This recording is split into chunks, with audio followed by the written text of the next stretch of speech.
हरे कृष्ण सर्वांना. स्वागत आहे सर्वांचे. तर आपण आज आपला दुसरा अध्याय बघणार आहोत, ज्याचं नाव आहे सांख्य योग. तर आपण सगळ्यात पहिल्यांदा आपलं मंगलाचरण म्हणूया. ओम अज्ञानतिमिरान्धस्य ज्ञानांजन शलाकया चक्षुरुन्मीलितं येन तस्मै श्री गुरवे नमः. श्री चैतन्य मनोभीष्टं स्थापितं येन भूतले स्वयं रूप कदा मह्यं ददाति स्वपदान्तिकं. वन्देऽहं श्रीगुरो श्रीयुतपदकमलं. श्रीगुरून् वैष्णवांच श्रीरूपं साग्रजातं सहगण रघुनाथन्वितं तं सजीवं साद्वैतं सावधूतं परिजनसहितं कृष्णचैतन्यदेवं श्रीराधा कृष्णपदान् सहगण ललिता श्रीविशाखान्वितांच. हे कृष्ण करुणा सिंधो दीनबंधो जगतपते गोपेश गोपिका कांत राधा कांत नमोस्तुते. तप्त कांचन गौरांगी राधे वृंदावनेश्वरी वृषभानुसुते देवी प्रणमामि हरिप्रिये. नमो विष्णुपदाय कृष्णपृष्ठाय भूतले श्रीमते भक्ति वेदांत स्वामी इति नामिने. नमस्ते सारस्वते देवी गौरवाणी प्रचारिणे निर्विशेष शून्यवादी पाश्चात्य देश तारिणे. जय श्री कृष्ण चैतन्य प्रभु नित्यानंद श्री अद्वैत गदाधर श्रीवासादि गौर भक्त वृंद. हरे कृष्णा कृष्ण कृष्णा हरे हरे. हरे राम राम राम हरे हरे. हरे कृष्णा कृष्ण कृष्ण हरे हरे. हरे राम राम राम हरे हरे. तर स्वागत आहे तुम्हा सर्वांचं. तर आहे ना, आपण आपला चौथा अध्याय सॉरी दुसरा अध्याय बघणार आहोत. तर त्याच्या आधी आपल्या त्यांना आपण प्रभुपाद स्वामींना प्रणाम करूया, ज्यांनी सोप्या भाषेमध्ये ही गीता लिहिली, आपल्याला समजण्यासाठी सोपी झाली. पुन्हा आमचे इस्कॉन मँगलोरचे नामानिष्ठ दास प्रभूजी, त्यांना प्रणाम करते, ज्यांनी हा सुंदरसा उपक्रम राबवला, ह्या स्लाइड्स तयार केल्या. आणि आमची मराठीची पूर्ण टीम, आमच्या कोहोस्ट माताजी वगैरे, पुन्हा आमच्या पूजा माताजी ज्या आमच्या ग्रुप हेड आहेत, त्यांना प्रणाम करते. अन्वया माताजी, ज्यांच्याकडून मी गीता शिकले, त्यांना पण प्रणाम करते. तुम्ही पण सगळी जण वेळेत वेळ काढून येता, तुम्हाला पण प्रणाम. तर आपण आपण कालच्या अध्यायात काय बघितलं? कालचा अध्याय अर्जुन विषाद योग होता. आणि तुम्हाला कोणाला आठवतंय का अर्जुनाच्या त्याने काय सांगितली? स्वतःच्या दुःखाची 5 कारणं सांगितली. आठवतात का तुम्हाला त्यातली थोडी तरी कारणं? हरे कृष्ण माताजी, मी सांगू? हा, करुणा, सांगा. आनंद नाही, पाप, कौटुंबिक परंपरा आणि आणि काय 2 राहिली. असं म्हणजेच तो हा. गोंधळामध्ये होता.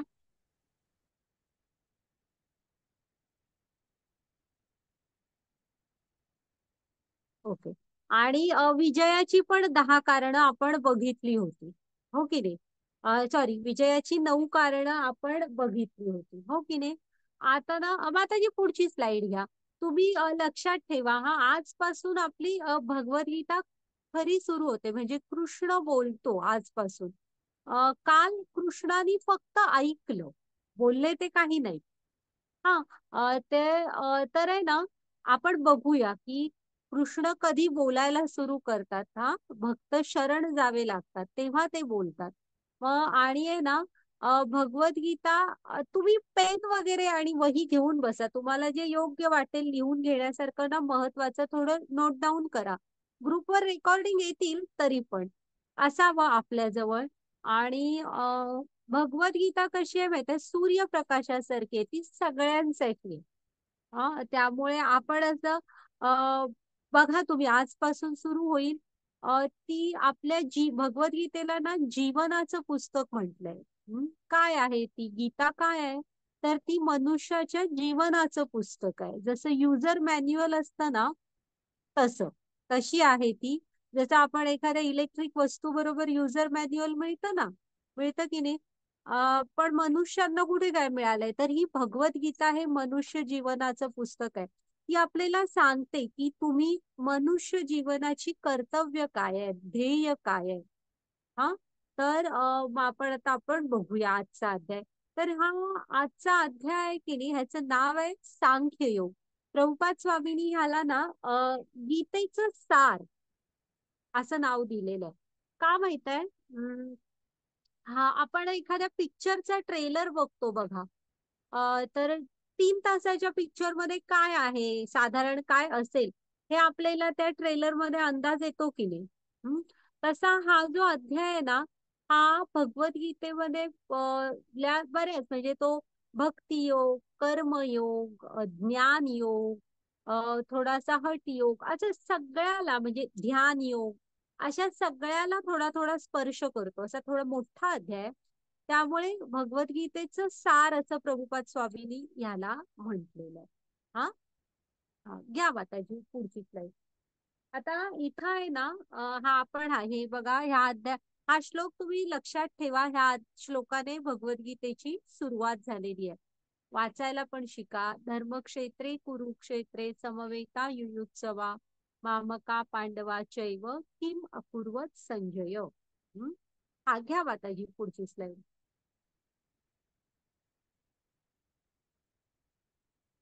हा ही अर्जुनाने बघा, इथे आपण थोडस शिकायचंय. मी तुम्हाला सांगितलेलं की नाही की असं नाही होणार की ह्या म्हणजे आता आपण पुढे बघूया. हा भवसागर म्हटलंय. हे जे आपलं भौतिक जग आहे ना, ह्याला काय म्हटलंय, भवसागर आहे. तर मग सागर आहे, तो सागर कधी शांत नसतो, त्याच्यामध्ये लाटा ह्या येत राहणार. त्या सुखदुःखांच्या लाटा ह्या सतत येत राहणार इथे. त्यामुळे ना आपल्याला पण कधीतरी प्रॉब्लेम येणार काहीतरी. तर आपण काय करायचं आहे, अर्जुनाचा आदर्श घ्यायचा आहे की ते बघा त्याने शोधले की माझे प्रॉब्लेम काय आहेत, मी का दुःखात आहे, कशाचं दुःख आहे मला. ऍटलिस्ट ते आपल्यालाच कळतं ना. तसं त्याने बघा इथे कारण कृष्णांना सांगितली.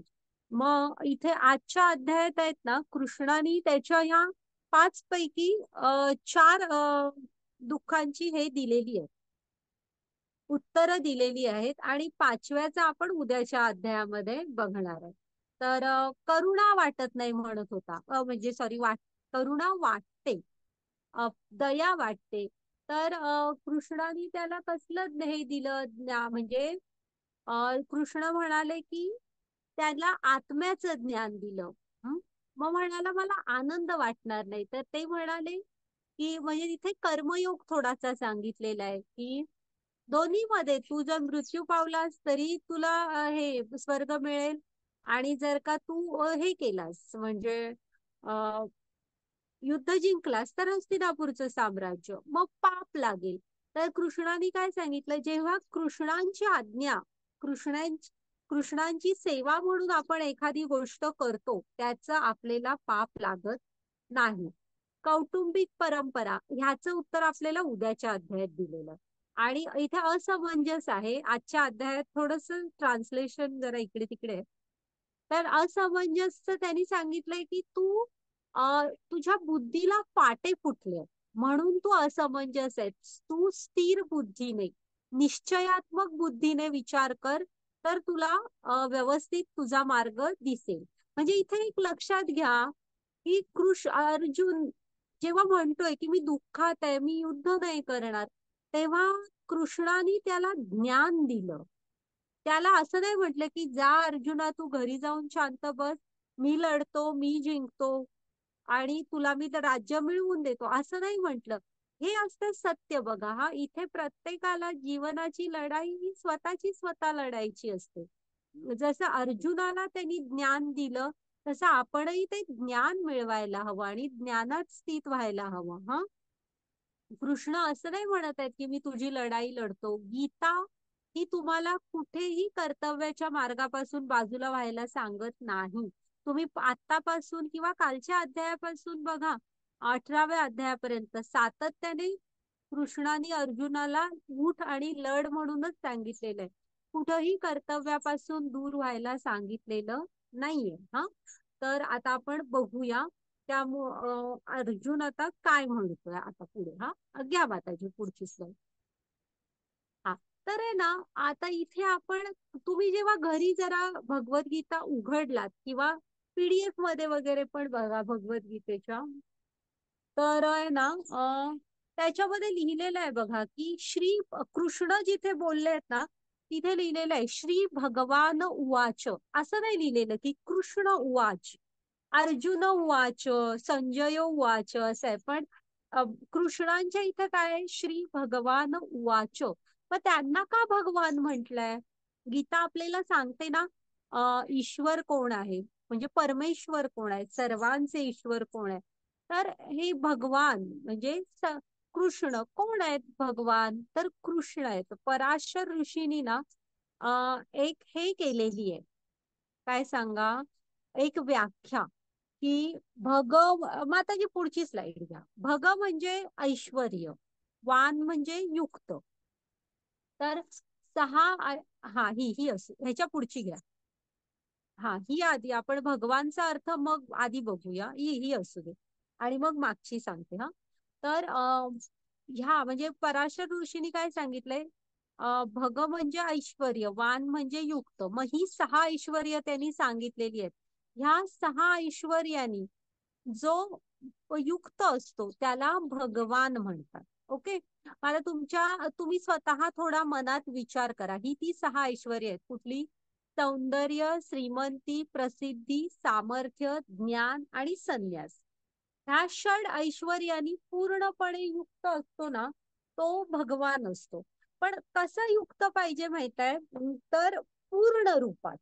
हा, आता तुम्ही सौंदर्य घ्या पहिलं. तर तुम्ही सौंदर्यवान कुठे असाल? जास्तीत जास्त भारतामध्ये एखादा खूप सुंदर असेल किंवा आपण ह्या जगात सर्वात सुंदर असं म्हणू. तर कृष्णांचं सौंदर्य तसं नाहीये. तुम्ही बघाल ना, जिकडे तिकडे म्हणजे ते त्रिभुवनात त्यांचं सौंदर्य प्रसिद्ध आहे. त्यांना म्हणतातच, काय म्हणतात, मनमोहन म्हणतात बघा.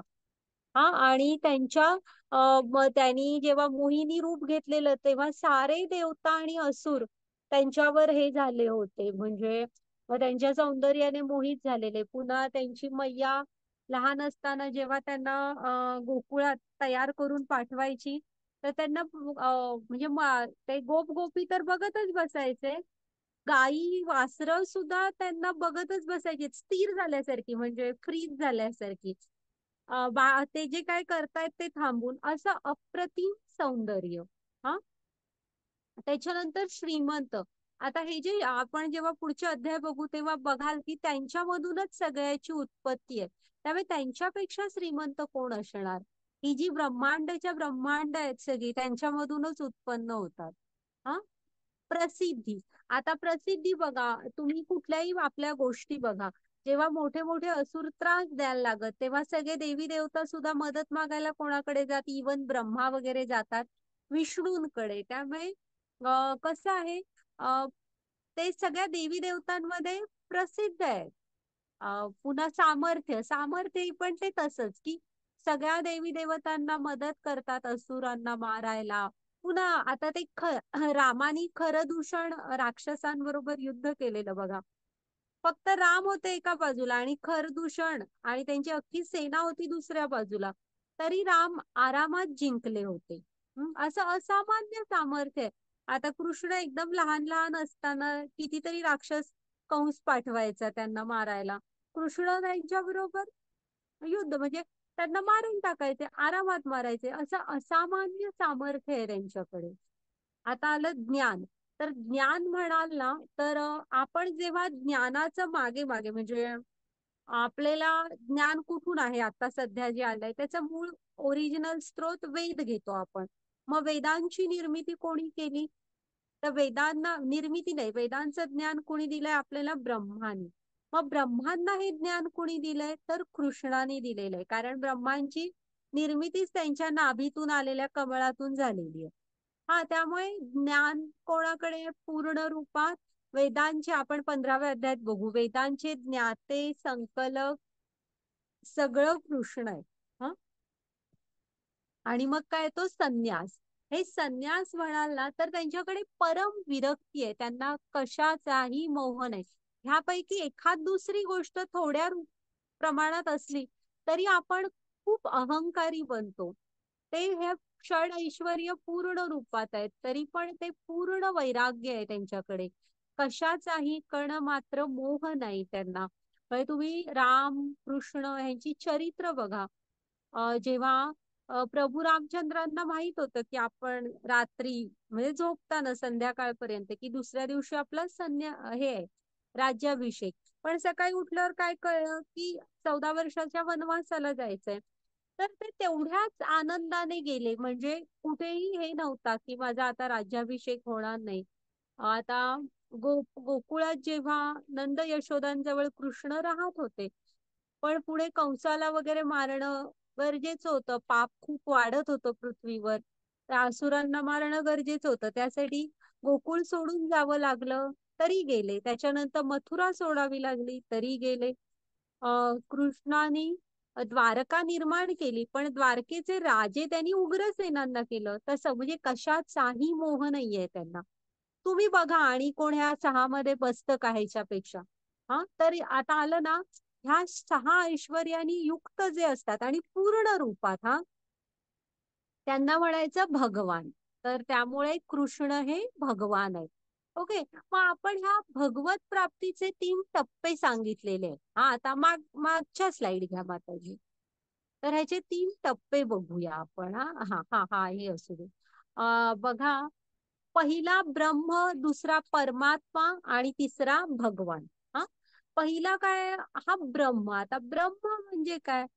तर आपल्याला जो आजूबाजूला हा निसर्ग दिसतो ना, जो आपण निर्माण केलेला नाहीये, आपल्याला आपोआप मिळालेला आहे, तो तो कुणीतरी आधी निर्माण केलेला आहे. हे डोंगर, नद्या, पर्वत, हा, ह्या झाड, ही प्राणी, पशु पक्षी, तर हे सगळं येतं त्या ब्रह्ममध्ये. पुन्हा एक प्रकाश, जो प्रकाश तुम्ही अगदी डोळे मिटलात तरी तुम्हाला दिसतो, आणि आजूबाजूला हा जो प्रकाश आहे हा सगळा त्या ब्रह्म मध्ये येतो. मग जेव्हा हा पहिला टप्पा असतो, एक सोपा म्हणायचं तर एक ते ग्रेटफुलनेस असतो, की आपण असं विस्मित होतो, कुणाची ही निर्मिती आहे, किती सुंदर आहे हा निसर्ग, कोण बरं असेल ह्याचा निर्माण करणारा. हे एक झालं. किंवा मग काही जण म्हणतात ना, गॉड इज लाईट. हा, तसं म्हणजे म्हणजे भगवंत म्हणजे एक प्रकाश आहेत, आणि ते जे असतात ना ब्रह्मस्तरावर स्थित असतात, जे ध्यान धारणा करतात, प्रकाशावर लक्ष केंद्रित करतात, असा हा ब्रह्म असतो. हा, पण हा शेवटचा टप्पा नाही, ही सुरुवात आहे. मग जेव्हा तुम्ही भक्तीमध्ये पुढे जाता, हा, अजून अजून, तेव्हा तुम्हाला परमात्मा स्तरावर येता. म्हणजे इथे जे म्हणून सजीव आहेत, त्या सजीवाच्या प्रत्येकाच्या हृदयात परमात्मा रूपाने, ह्या चतुर्भुज नारायण रूपाने हे आहे, कृष्ण हजर आहेत. प्रत्येक सजीवाच्या हृदयामध्ये कोण असतो? आत्मा. आणि आत्म्याच्या शेजारीच परमात्मा रूपाने कोण असतात? कृष्ण हजर असतात. मग जेव्हा तुम्ही ब्रह्मच्या पुढे जाता भगवंतांशी आणि जोडले जाता भक्तीने, तेव्हा तुम्ही परमात्मा स्तरावर येता. जेव्हा तुम्ही समोरच्या कुणाचंही शरीर बघत नाही, तुम्ही काय बघता? त्याच्या हृदयामधला परमात्मा. हा, असं की हा, ही पण कृष्णांचीच निर्मिती आहे, आणि ह्याच्याही हृदयामध्ये परमात्मा रूपात स्वतः भगवंत हजर आहेत. हा, म्हणजे चराचर सगळ्यामध्ये तुम्ही त्यांना बघायला लागता. आणि त्याच्यानंतर असतो भगवान हा टप्पा, जिथे आता हे कृष्ण, जिथे गोविंद रूपात कृष्ण असतात. हा, तर हा, हे कुठे असतात? तर ते गोलोक, आपण बघू नंतर, गोलोक वृंदावन मध्ये असतात. ते त्यांच्या धामाचं नाव काय आहे? गोलोक वृंदावन. तिथे कृष्ण गोविंद रूपामध्ये असतात, भगवान रूपामध्ये. हा, आणि तो अंतिम टप्पा आहे. जेव्हा भक्तीमध्ये तुम्ही अजून जोडले जाता, तेव्हा तुम्ही ह्या रूपावर, त्यांच्या गोविंद रूपावर मन एकाग्र करता आणि त्याच्याशी तुम्ही जोडून घेता, ज्याच्या डोक्यावर मोरपीस आहे, हातात बासरी आहे, अशा. आणि हा जो ब्रह्ममधला प्रकाश आहे ना, हा प्रकाश म्हणजे त्यांच्या त्या धामाचा प्रकाश आहे. हा, ते स्वयंप्रकाशित धाम आहे आणि त्याचा प्रकाश म्हणजे हा ब्रह्म असतो. त्यामुळे ब्रह्ममध्ये तुम्ही अडकून पडायचं नसतं. हा, तर त्याच्याही पुढे जायचं. आता साधी गोष्ट आहे, प्रकाश आहे, कुठंतरी प्रकाश आहे, तर त्याचा सोर्स, स्त्रोत असणार ना. तुम्ही खोलीत गेला, बटन सुरू केलं, प्रकाश पडतो, पण त्याचा स्त्रोत काय आहे? तर एक बल्ब हा त्याचा स्त्रोत आहे. दिवसा प्रकाश पडतो, सूर्य हा त्याचा स्त्रोत आहे. रात्री पडला तर चंद्र हा त्याचा स्त्रोत असतो. तसं हा ब्रह्म जो आहे ना, हा त्यांच्या गोलोक धामाचा प्रकाश आहे. त्यामुळे ईश्वर प्राप्तीचे हे 3 टप्पे आहेत. हा, ह्या पायऱ्या आहेत 3. ब्रह्म, मग त्याच्यानंतर परमात्मा आणि मग भगवान. ओके. जसं आता इथे पुढच्या स्लाइड मध्ये सूर्यदेवांचं उदाहरण दिलंय. माताजी पुढची स्लाइड घ्या.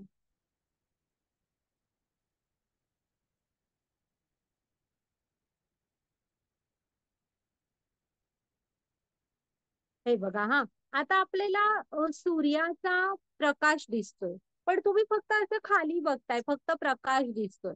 मग कालांतराने तुम्ही आकाशाकडे बघितलं आणि तुम्हाला कळलं की अरे हा आकाशातला सूर्य आहे. हा, मग तुम्ही काय करणार? प्रकाशातला ऐवजी सूर्याला नमस्कार करायला लागेल की हा हा, ह्या सूर्यामधून हे येतोय, प्रकाश येतोय. पण समजा तुम्ही आणि प्रगती केली, लोकावर गेलात, किंवा गुरु आले तुमच्या आयुष्यात आणि त्यांनी सांगितलं की हा जो सूर्य दिसतोय तो एक सूर्य लोक आहे आणि तिथे पण त्या लोकाचे एक राजा आहे, जे सूर्यदेव स्वतः. हा, मग जेव्हा हे सगळं ज्ञान तुम्हाला होणार, तेव्हा तुम्हाला ते कळतं की हा प्रकाश फक्त कुठून येतोय, तर तिथे एक सूर्य लोक आहे आणि त्याच्यावर एक सूर्य देवता आहेत. हा, त्या सूर्य लोकाचे राजे आहेत आणि त्यांच्या हातात हे सगळं नियंत्रण आहे. हे सगळं तुम्हाला कळतं.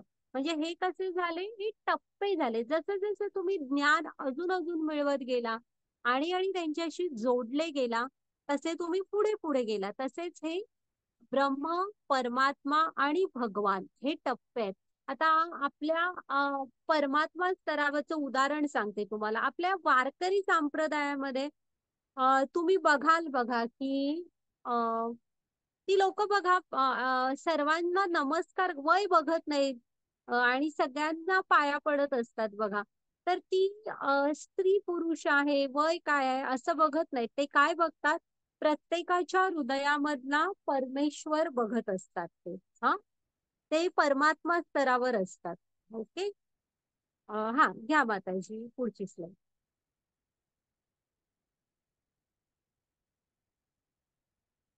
हा, हे आपण बघितलं भगवान का म्हणायचं. हा, आता इथे आपण कठीण वेळ आल्यावर काय करायचं असतं बघा. अर्जुनाने काय केलं? हा, तर कृष्णांना, आपण तो 2.7 श्लोक बघू, तो कृष्णांना शरण गेला, त्यांच्याकडून मार्गदर्शन मागितलं. तर आपण पण आहे ना, आपल्या गुरूंकडून, योग्य व्यक्तीकडून मार्गदर्शन घ्यायला हवं. बघूया आपण तो श्लोक. हा, माताजी पुढची स्लाइड घ्या. पण लक्षात घ्या की कठीण वेळ ही हा भवसागर म्हटलाय, प्रत्येकाला येत असते. तर आपण मार्गदर्शन घ्यायचं. आता ह्या श्लोकात तुम्ही माताजी हे वाचाव. हरे कृष्णा. कृष्णाने आजपर्यंत कधीही सल्ला दिला नाही. तो अर्जुनाची म्हणणे धीराने ऐकत होता. आता तो बोलू लागला. हरे कृष्णा. हरे कृष्ण. तर बघा, हा, आतापर्यंत कृष्णाने कधी बोलले नव्हते. जेव्हा कृष्ण अर्जुनाला पूर्ण त्यांना शरण जातो आणि सांगतो की कृष्णा, मी पूर्ण गोंधळून गेलेलो आहे आणि तुम्ही आता मला मार्गदर्शन करा, असं जेव्हा विचारतात, तेव्हा तो सांगतो, बोललेले आहेत कृष्ण. हा, आणि आता तुम्ही या चित्रामध्ये बघा, अर्जुन कसा आहे बघा, गोंधळून गेलाय तो, पूर्ण गलित गात्र झालाय, त्याला कळत नाहीये की आपण काय करावं. पण ज्यांना त्याने मार्गदर्शन मागितलंय ते किती स्थिर आणि शांत आहेत बघा. कृष्ण कसे आहेत? कृष्ण गोंधळलेले नाहीयेत. तसे आपण ज्यांच्याकडनं मार्गदर्शन घेऊ ते गुरु असायला हवेत, स्थिर असायला हवेत. हं? ज्यांच्यामध्ये ते धैर्य हवं की मार्गदर्शन तुम्हाला योग्य करू शकतील, अशा गुरूंकडून आपणही मार्गदर्शन घ्यायचं. हं? घ्या माताजी पुढची स्लाईड. हरे कृष्णा. परम परम पुरुष भगवंत म्हणाले, माझ्या प्रिय अर्जुना, तुझ्यावर ही अशुद्धी कशी आली? जीवनाचे मूल्य जाणणाऱ्या माणसाला हे अजिबात शोभणारे नाहीत. ते ते उच्च ग्रहाकडे नाही तर बदनामीकडे घेऊन जातात. हरे कृष्णा. इथे कृष्ण अर्जुनाला सांगतायत की अर्जुना, तू असं कसा, म्हणजे ऐन युद्धाच्या वेळेस का बरं तू शस्त्र टाकतोयस असा, हे पहिल्यांदा सांगून बघतायत की हा उठतो का. तर ते त्याला जाणीव करून देत आहेत की तुला हे शोभणार नाहीये. त्यामुळे तुझी अधोगतीच होणार आहे. बघूया आता पुढे. घ्या माताजी पुढची स्लाईड. तुम्ही त्यांचा चेहरा बघा, कृष्णांचा किती मंद हास्य आहे. आणि स्थिर आहेत बघा. अर्जुन गडबडलाय पण ते स्थिर शांत आहेत. हा हरे कृष्णा. कार्पण्य दोषोपहत स्वभाव पृच्छामि त्वाम धमम धर्म समूढचेता यच्चेन स्नानिच्छत ब्रूहि तन्मेय शिष्यस्ते यशास्मात्वा प्रपन्यम. हरे कृष्णा. आता मी माझ्या कर्तव्याबद्दल संभ्रमित आहे. या स्थितीत मी सांगण्यास तयार आहे, सांगण्यास सांगत आहे. माझ्यासाठी काय चांगले आहे हे मी स्पष्टपणे सांगतो. मी तुमचा शिष्य आहे आणि आत्म्याने तुम्हाला तुमच्या स्वाधीन केलं आहे. कृपया मला सूचना द्या. हरे कृष्णा. ओके. तर ह्या श्लोकाकडे तुम्ही लक्ष द्या बघा.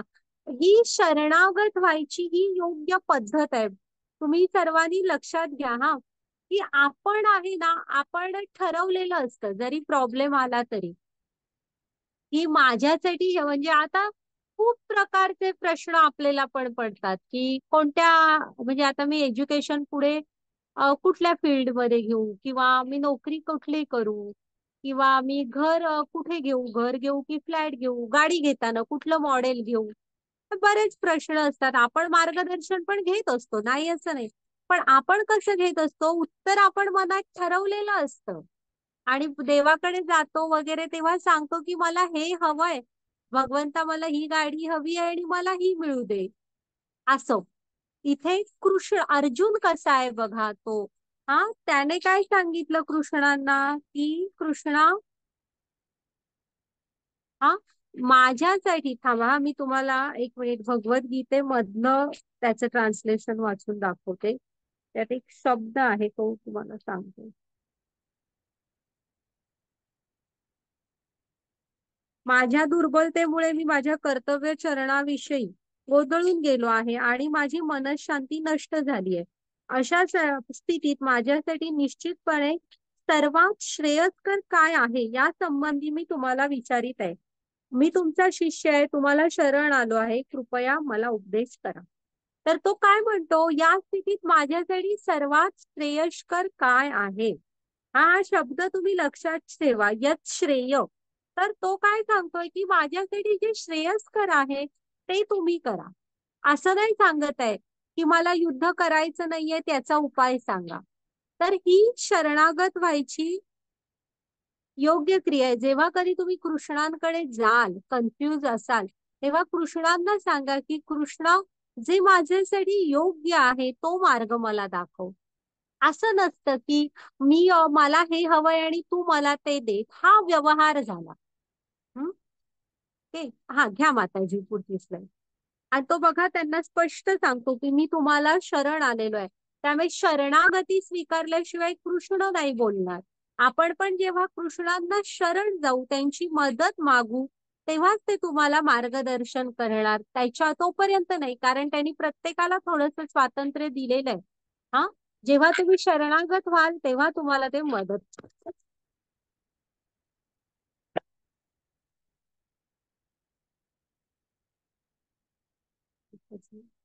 ओके. तेव्हा तुम्हाला ते मदत करेल. घ्या माताजी पुढची. काय होतंय असं. एकच मिनिट हा माताजी.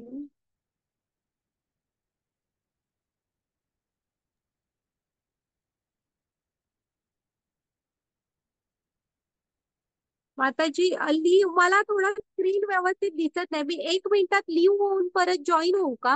हो हो चालेल ना माताजी. हा, असू दे, हा मीटिंग सुरू एकच.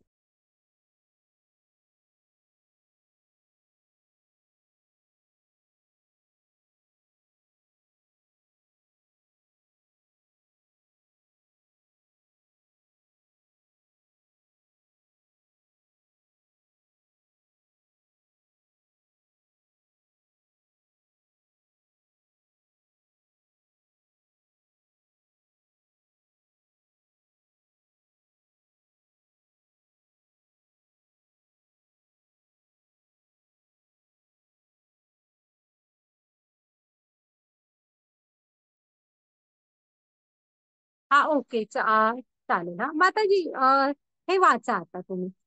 हरे कृष्ण. श्री भगवान उवाच असोच्चस्व प्रज्ञावादस्य भाषसे गतसुनगतासुच नानुशोचन्ति पंडिता. हरे कृष्णा. परमपुरुष भगवंत म्हणाले, शिकलेले शब्द बोलत असताना जे शोक करण्यास योग्य नाही त्याबद्दल तुम्ही शोक करीत आहात. जे शहाणे आहेत, जे जिवंत किंवा मेलेल्यांसाठी शोक करीत नाहीत. हरे कृष्णा. हरे कृष्ण. एक मिनिट.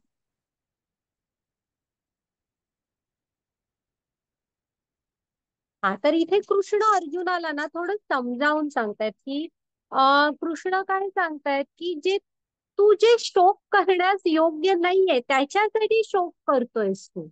हा, म्हणजे आता इथून पुढे कृष्णाने थोडस त्याला आत्म्याचं ज्ञान दिलेलं आहे. हा, पाहूया आपण ते का म्हणतायत असं. हे आत्म्याचं ज्ञान आहे. भगवद्गीतेचा पहिला पाठ आहे हा, की आपण शरीर नाही आत्मा आहे. बघूया. हा माताजी, पुढची स्लाइड घ्या.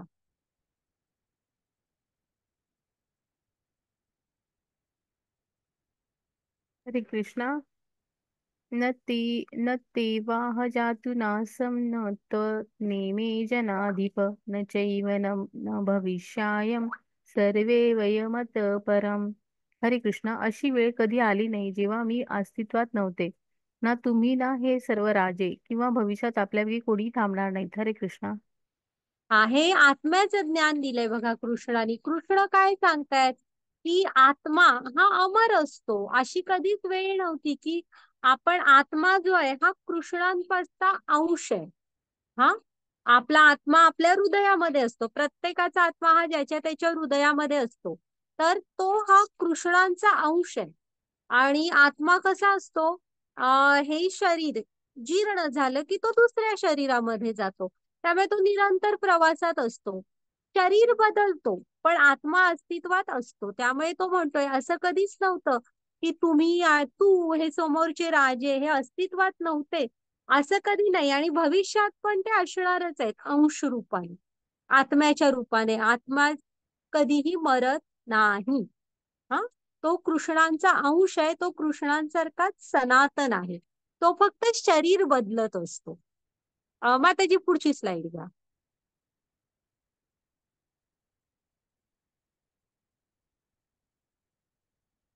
हा, मग आता इथे त्यांनी विचारलंय बघा, आपल्याला काय वाटतं आपण कोण आहोत. तर आपण काय म्हणू, मी आरशात जो दिसतोय तो मी आहे, किंवा आपलं नाव सांगू हे मी आहे. तर भगवद्गीतेचा पहिला धडा आहे की, माताजी पुढची स्लाइड घ्या. आपण शरीर नाही, आपण आत्मा आहे. हा, हे जे आपलं वरचे शरीर आहे हे 5 घटकांनी बनलेलं आहे. पृथ्वी, अग्नी, जल, वायू आणि आकाश. ह्या 5 घटकांनी आपलं हे वरचं शरीर बनलेलं आहे. आणि बघा, जेव्हा आपण म्हणतो की एखादा माणूस म्हणजे एखादा माणूस वारला, गेला, हा, तेव्हा तो माणूस आपल्या समोर असतं, त्याचं शरीर. त्याच्या वस्तू पण सगळ्या समोर असतात. प्रॉपर्टी बिपर्टी पण सगळी इकडेच असते. मग कोण गेलं म्हणत असतो आपण. हा, सगळं तर असतं आपल्या शरीर समोर. तर गेलेला असतो तो आत्मा, निघून गेलेला असतो त्यातला. म्हणून आहे ना, आपण इथे काय सांगितलंय भगवद्गीतेमध्ये की आत्मा हा सतत प्रवासात असतो. हे शरीर म्हणजे एका शरीरात तो येतो, जन्म घेतो, म्हणजे मग बालपण, तरुणपण, वृद्धा, म्हातारपण असं प्रवास करतो. जेव्हा शरीर जीर्ण होतं तेव्हा त्या हालचालींवर मर्यादा येतात. मग तुमच्या कर्माप्रमाणे तुमचं जे पुढचं शरीर बनलेलं असतं, हे शरीर सोडतो तो तिकडे निघून जातो. मग त्याही शरीरात तसंच तुमच्या कर्माप्रमाणे जे पुढचं शरीर होणार तो तिकडे जाणार. असा आत्मा अनंत काळापासून प्रवासात असतो.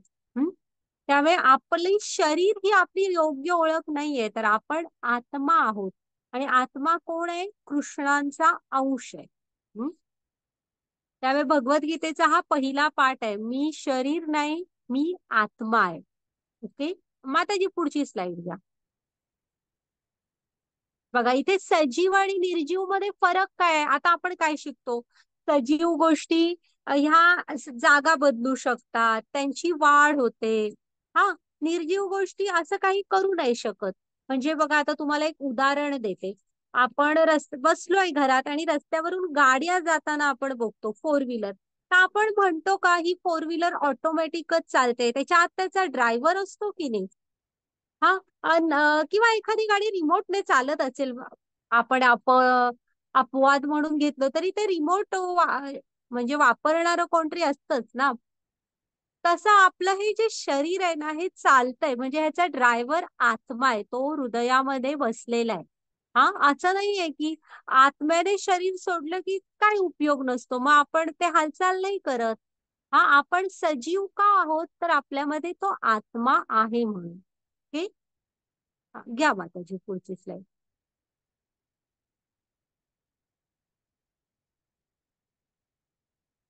पुढची स्लाइड घ्या माताजी. हा, हे बघा इथे हा गाडी आपल्याला लांबून वाटते की ही गाडी, आपल्याला ड्रायव्हर प्रत्येक वेळेस दिसत पण नाहीत गाडीतले, पण ह्याचा अर्थ असा आहे का म्हणून की आपल्याला गाडी ऑटोमॅटिक चालली आहे, त्याच्या आतमध्ये ड्रायव्हर नाही असं नाही, ड्रायव्हर असतो. तसंच आपलं शरीर हे आतमध्ये हृदयामध्ये आत्मा आहे. हा, हा घ्या माताजी पुढची स्लाइड. त्यामुळे आपण शरीर नाही, आपण आत्मा आहे. आता मग आत्मा कुठं राहतो? हृदयामध्ये असतो.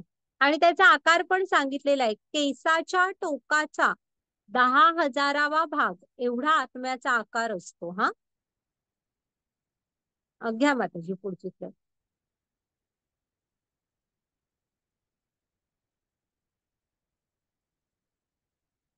आपण हा, मग आता आपण काय केलंय माहितीये? आपण अडकून पडलोय हे फक्त वरच्या शरीरामध्ये. ह्याला हे शरीर कसं चांगलं दिसेल, ह्याला कपडे हवेत, ह्याला गरम होतंय म्हणून एसी हवा, ह्याच्या जिभेसाठी वेगवेगळ्या चवींसाठी अन्न हवं, असं सगळं म्हणजे ह्याच्यामध्ये अडकून पडलोय. हा कसा दिसतोय, तो कसा दिसतोय ह्यामध्ये. तर इथे एक ही स्त्री घेतली आहे बघा, ती काय करते? ते पोपट आहे आतमध्ये पिंजऱ्यामध्ये, पण ती बघत पण नाहीये त्या पोपटाकडे, तिचं लक्ष कुठे आहे? त्या पिंजऱ्याकडे.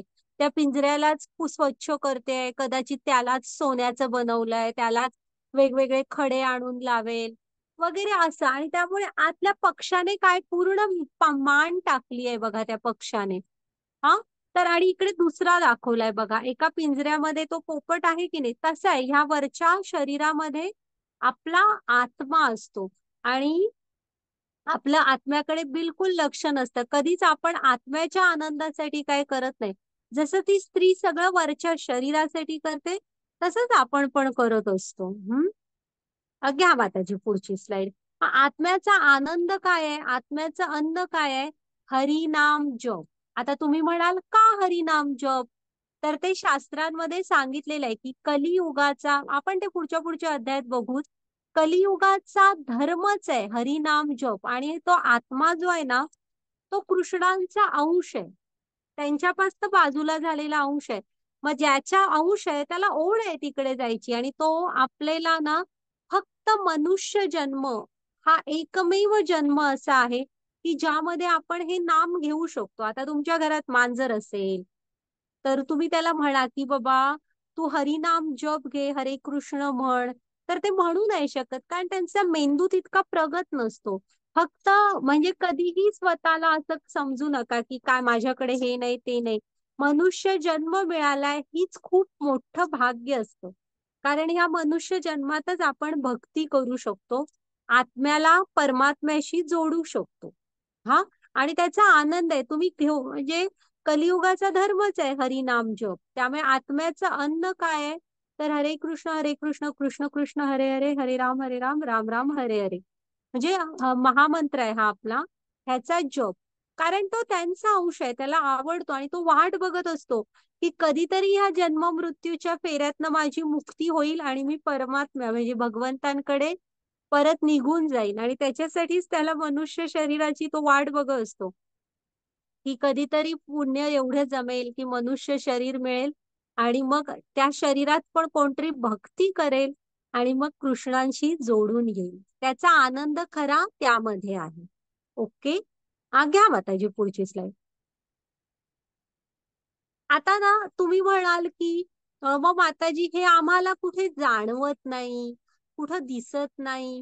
हा, आत्म्याचा पण आवाज आम्हाला ऐकू येत नाही किंवा भगवंत चराचर, आता ब्रह्मस्तरावर म्हटलं ना की ही चराचर जी झाडं बिड आहे ती त्यांनी निर्माण केलेली आहेत. हे पक्षी वगैरे बघा तुम्ही, किती सुंदर कलाकृती आहे. मनुष्य शरीर बघा, काय अद्भुत निर्मिती आहे. पुन्हा आता परमात्मा प्रत्येकाच्या हृदयामध्ये आम्हाला का दिसत नाही भगवंतांचं अस्तित्व. हा, तर त्यासाठी भक्तीने आपण त्यांच्याशी जोडलो जायला पाहिजे.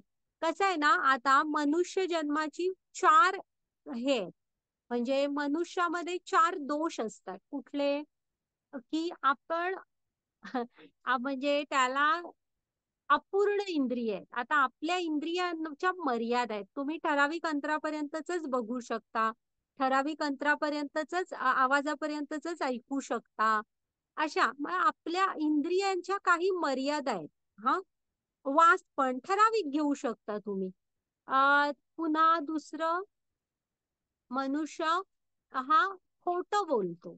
त्या पुन्हा त्याच्यामध्ये दुसऱ्यांना फसवण्याची वृत्ती असते. आणि चौथं, तो भ्रमात असतो. कुठल्या भ्रमात असतो, तर मी करता आहे, मी भोगता आहे, हा तो भ्रम. सगळं मी करतोय आणि हे सगळं माझं आहे, हा तो भ्रम असं. हा, तर हे मनुष्याचे चार दोष आहे मनुष्य जन्माचे. मग ह्या असे जे अपूर्ण इंद्रिय, हा त्यातला एक दोष आहे. मग ह्या अपूर्ण इंद्रियांनी आपण जे पूर्ण आहेत, कृष्ण आत्ताच तर बघितलं आपण, भगवान पूर्ण आहेत ते, तर त्यांना आपण ह्या अपूर्ण इंद्रियांनी जर ते आपल्याला जाणवत दिसत नाहीत, पण ह्याचा अर्थ असा नाही की ते नाहीयेत. ह्याला अज्ञान म्हणायचं, की मला दिसत नाहीत मी मानणार नाही. आता इथं कसं आहे माहित आहे, तुम्ही तुमच्या खिडकीच्या बाहेर बघितलात, लांबपर्यंत झाड आहेत आणि एका लांबच्या झाडावर समजा तिथे एक पोपट आहे जो पेरू बसून खातोय. पण तुम्हाला तो दिसणार नाही. मग त्यासाठी तुम्हाला एखादी दुर्बीण आणावी लागेल किंवा तुम्ही स्वतः चालत त्या झाडाच्या जवळ गेलात तर तुम्हाला दिसणार की तिकडे एक पोपट बसलाय. आणि थोडं जवळ गेलात, फांद्या बिंद्यांच्या ऍडजस्ट करून जरा नीट बघाल तर कळेल की तो पोपट पेरू पण खातोय. हा, आता इतकी साधारण गोष्ट ज्या डोळ्यांनी आपल्याला दिसत नाहीये, त्यांनी भगवंतांचं अस्तित्व कसं आपल्याला कळणार का. त्यासाठी तुम्हाला मुख्य म्हणजे ज्ञान मिळवावं लागेल आणि भक्तीने त्यांच्याशी जोडून घ्यायला लागेल. मग तुम्हाला एकदा ती ज्ञानाची नजर आली की चराचरामध्ये त्यांचं अस्तित्व जाणवणार. पण हा अहंकार असतो आणि अज्ञान, की मला ते दिसत नाहीत, मला त्यामुळे मी मानणार नाही. तर तुमची क्षमताच नाही दिसायची तर तुम्हाला कसे दिसणार ते. हा, घ्या माताजी पुढची स्लाइड. अपूर्ण इंद्रिय आहेत आपली.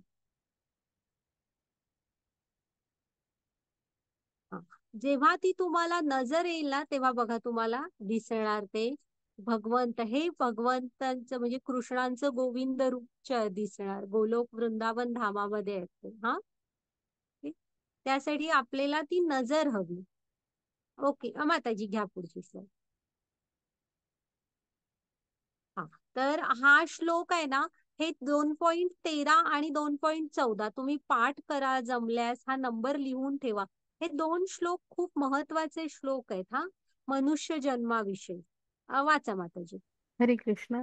देहिनोऽस्मित् देहे कौमार्य यौवन जरा तथा देहांतर प्राप्ती धीरस्तत्र न मुह्यति हरे कृष्णा. जसजसे मूर्तिमंत आत्मा सतत प्रवास करत असतो, या शरीरात बालपणापासून तारुण्यापर्यंत ते वृद्धावस्थेपर्यंत, आत्मा त्याच प्रकारे मृत्यूच्या वेळी दुसऱ्या शरीरात जातो. आत्मसाक्षात्काराची जाणीव करणारा आत्मा अशा बदलामुळे आश्चर्यचकित होत नाही. हरे कृष्णा. हरे कृष्ण. तर हा बघा, हा आपला आत्मा आहे ना, आत्ताच मी तुम्हाला म्हंटल ना, आत्म्याचं अन्न आहे हरिनाम जप. तर हा आपला आत्मा असा अनंत जन्मापासून प्रवासात असतो. हा. आणि तो प्रत्येक वेळेस हेच करत असतो की तुमच्या कर्मानुसार तुम्ही तुमचं पुढचं शरीर ठरवत असतं, म्हणजे बनत असतं. मग तो काय करतो, मातेच्या गर्भात राहतो, मग तिथनं जन्म घेतो, मग बालपण, मग तरुणपण, मग प्रौढ होतो, मग वृद्धापकाळ. शरीर साथ देत नाही, मग आत्म्याला ते शरीर सोडावं लागतं आणि तो पुढच्या शरीरात जन्म घेतो. असा आहे ना, असा तो सतत प्रवासात असतो. आणि कृष्ण काय सांगतायत की जे स्थिर आहेत, जे स्थिर असतात, स्थिर बुद्धीचे, स्थितप्रज्ञ असतात, ते अशा बदलांनी आश्चर्यचकित होत नाहीत. हे जीवन चक्र आहे, हे प्रत्येकाबरोबर होणार. म्हणजे ह्या पृथ्वीवर जो जन्म घेतो तो कधी ना कधीतरी मृत्यू पावणारच आहे. जन्म आणि मृत्यू हे दोन्ही आहे. ते कोणालाच टाळता येणार नाही. त्यामुळे अशा बदलांनी स्थिर मनुष्य गोंधळून जात नाही. हे प्रत्येकाचं जीवन चक्र आहे. ओके. मग तुम्ही भारतातच आहात म्हणून माझं जीवन चक्र असं आहे, मी परदेशात असतो तर असं नसतं, असं नाही. हे प्रत्येकाचं जीवन चक्र आहे. हं? घ्या माताजी पुढची स्लाइड.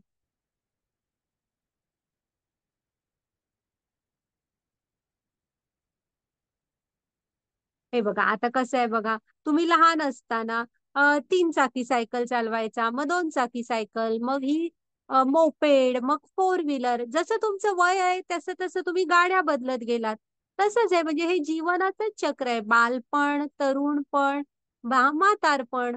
हं? हे प्रत्येकाच्या जीवनाचं चक्र आहे. हा, घ्या माताजी पुढची स्लाइड.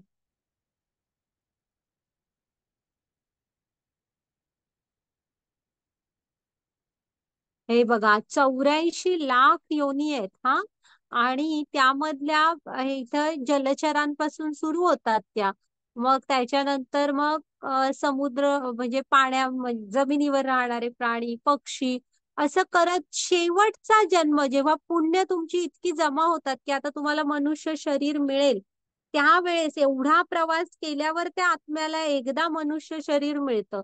त्यामुळे तो वाट बघत असतो की कधीतरी मला मनुष्य जन्म मिळेल आणि मी कृष्णांची भक्ती करेन, की कारण तो त्यांचा अंश आहे, त्याला ओढ असते. तुम्ही हरिनाम जप घेऊन बघा, तुम्ही थोडस कीर्तन करून बघा किंवा कीर्तन ऐकून बघा, तुम्हाला किती वेगळा आनंद, आतून आनंद मिळेल.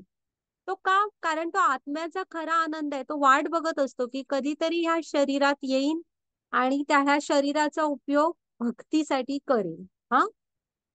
त्यामुळे मनुष्य जन्म मिळणं ही पण खूप मोठी गोष्ट आहे, त्याचा योग्य उपयोग केला तर.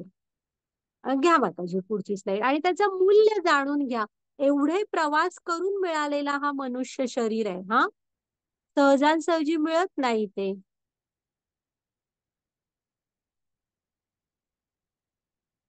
माताजी घ्या पुढची स्लाइड. हे बघा, आता आहे ना, आपल्याला ना कृष्ण काय सांगतायत, हे जे तू दुःख दुःख म्हणतोयस ना, मला करुणा, आनंद वाटत नाही किंवा मला दया येते खरी, आणि ही मला अर्जुनाने 5 दुःख सांगितलीत ना कृष्णांना. तर कृष्ण काय सांगतायत की आपल्याला मनुष्य जन्माची खरी दुःख फक्त 4 आहेत. आणि कुठली आहेत ती तुम्ही पण लक्षात ठेवा. जन्म, मृत्यू, जरा, व्याधी. म्हणजे काय? जन्म घेतो तेव्हा मातेच्या गर्भात वेटोळ्या आकारात असे एवढ्याशा जागेत असतो, तेव्हा आत्मा परमात्म्याशी नेहमी भगवंतांना प्रार्थना करत असतो की या छोट्याशा जागेतनं काढ, मला काढ म्हणून. मग जन्म घेतो तो, आणि जन्म घेतल्यावर भगवंतांना विसरून जातो. हा. मग मृत्यू. आता मृत्यू का? तर तुम्ही इथे काही करा, हा पृथ्वीचा नियम आहे की तुम्हाला एक दिवस हे सगळं सोडून जायचं आहे, ते प्रत्येक जणच जातं. हा. मग हे झालं मृत्यू. मग म्हातारपण. म्हातारपणाला का दुःख म्हणतोय कृष्ण? तर कसं आहे ना, म्हातारपणात तुम्ही थोडस परावलंबी होता, थोडं लक्षात राहत नाही, कानाने ऐकू येत नाही, असं सगळं. त्यामुळे म्हातारपण हे त्रासदायक असतं थोडंसं. आणि व्याधी म्हणजे काय, रोग. आता तुम्हाला व्हायरल काहीतरी होतं, कधी पाय घसरून पडता काय, हे अचानक होणारे असतात, मग ह्याला म्हणायचं व्याधी. त्या काही कोण मागत नसतात, तरी पण येऊन जाऊन असतात.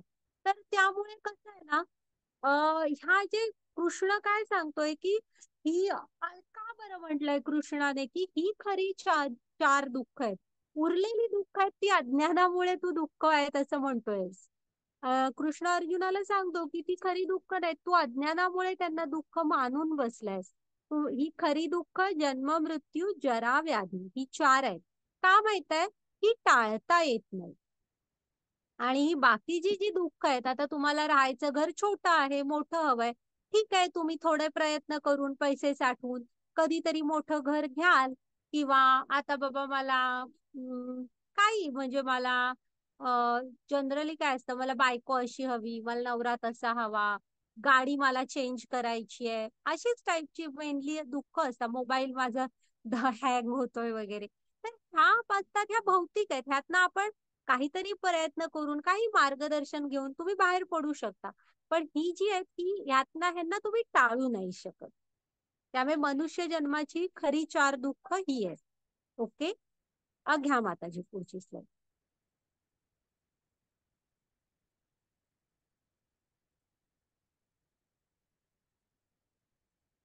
हरे कृष्ण. हा, वाचा मात्रा माताजी. हा, स्पर्शास्तु कौन्तेय शीतोष्ण सुख दुःखदा आगाम पायिनो नित्यास्ता शिक्षस्व भारत. हरे कृष्णा. हे कुंती पुत्र, आनंद आणि त्रासाचे कायमस्वरूपी स्वरूप आणि त्यांचे योग्य वेळी गायब होणे, हिवाळा आणि ग्रीष्म ऋतूचे येणे आणि गायब होण्यासारखे आहे. हरे कृष्णा. हरे कृष्णा. तर तुम्ही बघा, हा सगळ्यांनी हा श्लोक पण लक्षात ठेवा. तुम्ही मी सांगितलं ना 2.13 आणि 2.14 हे दोन्ही श्लोक पाठ करा. त्याचं गीतेमधला त्याचा सारांश थोडा वाचा तुम्ही. हा, कसं आहे माहित आहे, हे तुम्ही आधी ते झाड बघा.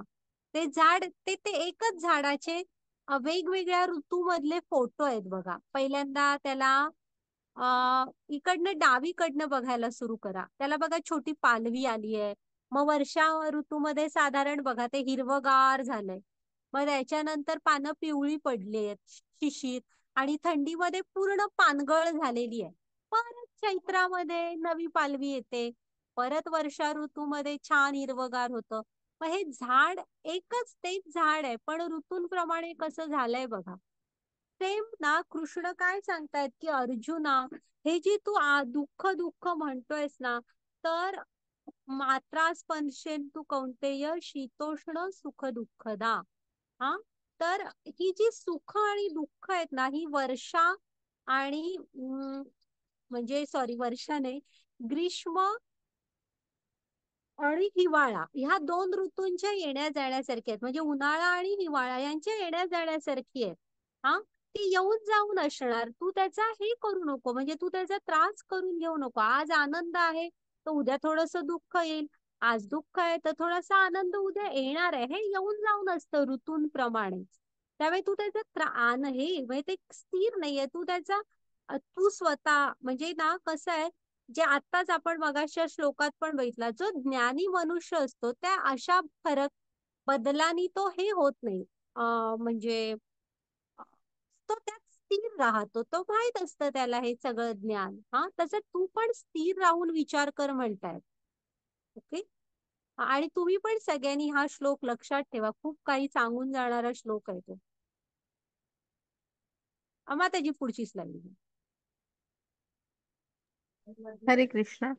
न जायते मियते वा कदाचिन नाय भूत्वा भाविता वा न भूय अजो नित्यं शाश्वतोय पुराणो न हनते हन्यमाने शरीरे. हरे कृष्णा. आत्म्यासाठी कधीही जन्म आणि मृत्यू नाही. तो जन्मजात चिरंतन सदैव आहे. हरे कृष्णा. तर हे इथे आत्म्याचं ज्ञान दिलेलं आहे, त्या आत्म्याचे गुणधर्म आहेत त्याचा. आताच आपण बघितलं ना, तो आत्मा मृत्यू नाही पावत. तो शरीर सोडतो आणि पुढच्या शरीरात निघून जातो. हा, तो चिरंतन आहे, सदैव आहे. ओके, हा, घ्या माताजी पुढची slide.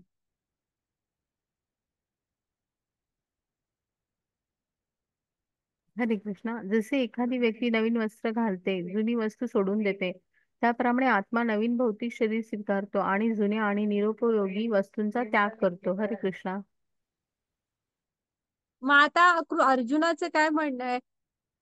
कृष्ण आत्म्याचं ज्ञान सांगतोय हे बरोबर आहे, पण दुःख तर होणारच ना. हा, स्वकीयांच्या जाण्याचं. तर कृष्ण अर्जुनाला काय सांगतायत? ते मान्य आहे म्हणतायत, दुःख तर होणारच. पण ते काय सांगतायत? तू सहन करायला शिक. आताच तो आपण श्लोक बघितला ना, की शीतोष्ण सुख दुःखदा, हे जे आहे आनंद आणि दुःख हे ऋतूंच्या येण्या जाण्यासारखं आहे. त्यामुळे तू ते दुःख आणि आनंद पण ह्यामध्ये स्थिर राहायला शिक, सहन करायला शिक म्हणतायत. ते शेवटी इथं भवसागरामध्ये ह्या लाटा येत राहतात. हा, आणि आपण आहे ना म्हणतायत, ते काय सांगतायत, एखादा मनुष्य जर का बुडतोय, हा, तर तू त्या मनुष्याला वाचवशील, की त्याने खूप महागडं घड्याळ घातलंय, त्याने खूप चांगला कोट घातलाय, तो आधी काढून घेतो, घड्याळ वाचवतो, असं नाही करणार. तू काय करणार? डायरेक्ट मनुष्याला वाचवशील ना. तसं आहे. हा, हा, त्यामुळे आत्मा हा सतत प्रवासात असतो. जेव्हा हे शरीर निरुपयोगी होतं, तेव्हा तो हे शरीर सोडतो, पुढचं शरीर येतो. ओके.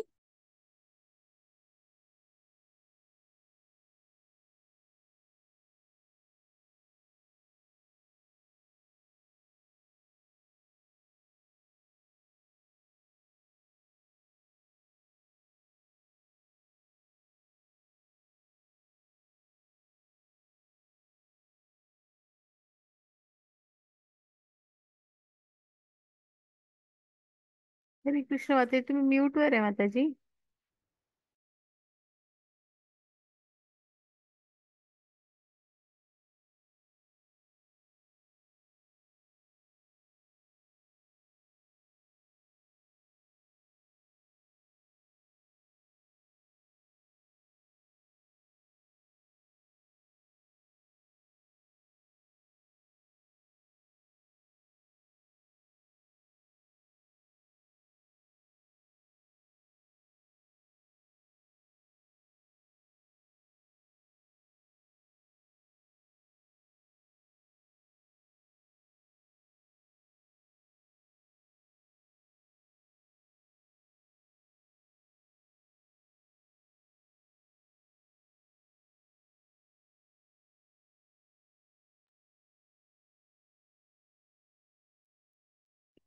मला एक कॉल आलेला, जो उचलणं गरजेचं होतं. सॉरी. हा, हा, हा, घ्या माताजी. त्यामुळे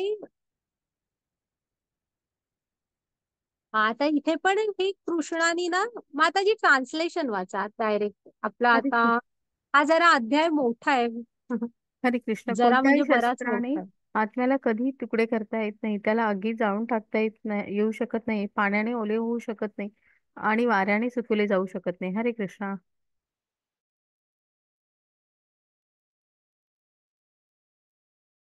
हरे कृष्ण. वाचलं मी माताजी. आवाज नाही आला माझा? हो का? माझ्या इथे खूप मोठा पाऊस सुरू आहे. असू दे, असू दे. ओके. हा, बाकी तर ज्यांना आवाज आला का? हरे कृष्णा. हरे कृष्णा. आवाज आला का तुम्हाला सर्वांना माताजीनी वाचलेला? वसुधा माताजी. माताजी नाही. हो आला आला. आला, आला, त्यांना आला. ओके. माझ्या इथे खूप मोठा पाऊस सुरू आहे आजूबाजूला. म्हटलं माझ्याकडे काय प्रॉब्लेम आहे. ठीक आहे, ठीक आहे. हा, आत्म्याचे हे गुणधर्म आहेत बघा.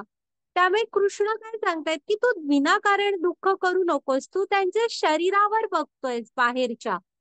हा, तू आत्म्याला तर मारू नाही शकणार आहेस. त्यांच्या आत्म्याचे गुणधर्म सांगतायत, की ते पाण्याने भिजत नाही, अग्नीने जळत नाही, वाऱ्याने सुकविला जाऊ शकत नाही, असे हे आत्म्याचे गुणधर्म देत आहेत. आत्म्याविषयीच ज्ञान देत आहेत.